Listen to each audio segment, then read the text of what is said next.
Hey guys, I'm Ashley Hunt, Senior Project Management Instructor here at StormWind Studios, and I've got some cool information that is pretty new and very exciting in the project management space. I know a lot of you have heard, oh, the PMBOK guide is coming out with a sixth edition, but what does that do? How does that impact me? If you're gearing up to take your PMP certification, what's the deal there? If you already have it, then it's definitely some big changes and some things to be aware of. And so I thought I'd address what's going on with the PMBOK Guide 6th edition. There was some big news that just came out last week as to when the guide is coming out. And some of us have had a sneak peek and have been alerted to the changes. And it's no big secret, really, if you went out to PMI.org, to the Project Management Institute's website. They've got all the information right there. So we're not spilling the beans in any way. However, because of all these big changes, there's some waves that are being made as far as exams, what's new, what's included, and so on. So I figured I would just give you an up-to-date informational overview here as to what the changes are, how that's going to impact, and so on. Now, there has been a new chapter added to the PMBOK 6th edition about the role of the project manager. Like, what is our actual job? What do we do? How do we lead more effectively in a project management arena that could be in very, very different industries around the world? So that new chapter is in there, and it's really tying into a lot of the other changes, as you can see here, that are being made. Now, they did rename two knowledge areas. Time management is now schedule management. That makes sense. That's what we're doing, is we're building schedules and baselines and trying to maintain them. Human resource management is just resource management, because we know resources are people, equipment, and materials. So it's really unnecessary to have two really separate types of resource estimations and different types of resourcing as far as the PMBOK guide is concerned.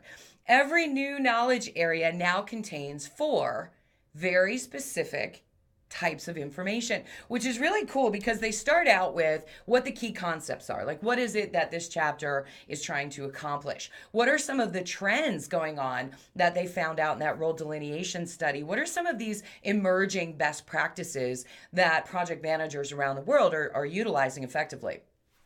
Number 3 and number 4. This is where we start to get into a real shift in how the PMBOK guide has been created in the past. Typically, the PMBOK guide has all been very focused on waterfall or traditional types of project management. Well, these days there's so much technology and there's so many other projects going on in the world outside of industrial manufacturing, construction, and so on. So what PMI says is, hey, we've got a bunch of best practices here. You pick and choose what's going to work for your individual projects. Can we combine or tailor our projects with a little bit of waterfall and also a little bit of agile? Can we be more adaptive in our environment? Now, it's not it's not, a big meshing of these two best practices or types of frameworks for project management, but it's definitely giving a nod to how things are changing in the project management space. There are some other changes that are pretty impactful. There's still 5 process groups. There's still 10 knowledge areas, but there are 2 new processes. It went up to 49 from 47. But here's the deal. They added 3 and deleted 1. What does that look like? The execution process group, some additions. There's managing project knowledge. Obviously, in a communication space, that's going to be something that we need to have as far as lessons learned and so on. Implementing risk responses, that's changed as well. Controlling resources. And in the closing process group, they deleted closed procurement. And a lot of times people are like, why? Well, in the most part, project managers don't really have the authority to close out procurement. So that was removed, but there are some best practices in the closed project or phase that really address that. If in fact you are supposed to be working to help close out procurement, what does that look like in closing out a project and or phase? So what does this all do to the exam? Now, the big announcement is that the Project Management Body of Knowledge 6th edition is going to be released on September 6th. You can go out and pre-order it at pmi.org. I've already ordered mine, and it's going to be able to be reviewed from September until the actual exam changes. Now, there is no specific date. They're just saying Q1 of 2018 at some point in there. The PMP exam and the Certified Associate in Project Management, or CAPM exam, is going to change as well.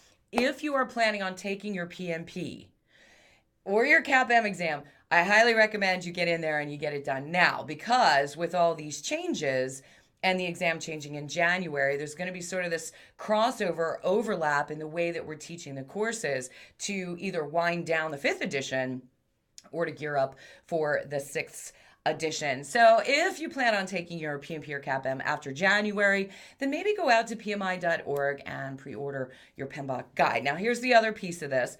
The Agile certification is also going to get a facelift, because the Project Management Institute is publishing their PMBOK for Agile on the exact same day.